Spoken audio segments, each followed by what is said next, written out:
Motivation, जब तक तोड़ेंगे नहीं तब तक छोड़ेंगे नहीं। तो चलिए भारत के संविधान बनने की उस कमाल की कहानी को समझते हैं जिसने इस देश की तकदीर लिखी। पता है, हर बड़े देश की कहानी एक किताब से शुरू होती है, और वो किताब है उसका संविधान। संविधान यानी देश का सुप्रीम रूल बुक। यही वो नींव है जिस पर सारे कानून टिके होते हैं। इसका पहला काम समाज के लिए कुछ बेसिक रूल्स बनाना, ताकि सब मिलकर रह सके। और हाँ, यही दस्तावेज सरकार को फैसला लेने की पावर भी देता है। पर सबसे जरूरी बात, ये सरकार की शक्ति पर एक लिमिट सेट करता है, नागरिकों के हक के लिए। मकसद सीधा सा है, एक ऐसा माहौल बनाना जहां सबके साथ इंसाफ हो। तो सवाल ये है कि ये दस्तावेज आखिर बनाया किसने? इसके लिए बनी एक संविधान सभा।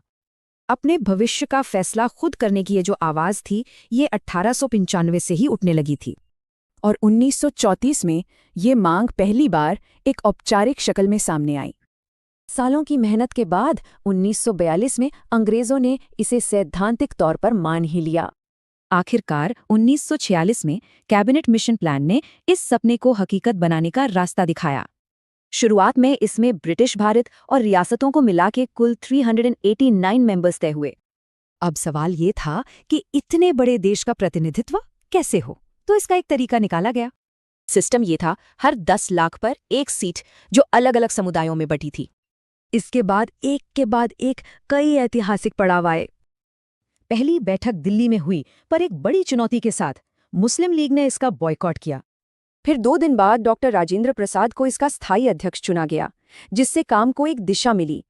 फिर देश का बंटवारा हुआ और सभा में सदस्यों की संख्या घटकर 299 रह गई।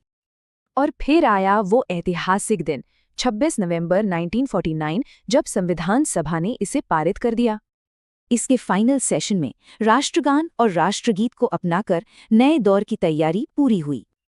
और इसी के साथ 26 जनवरी 1950 को भारत एक लोकतांत्रिक गणराज्य बन गया।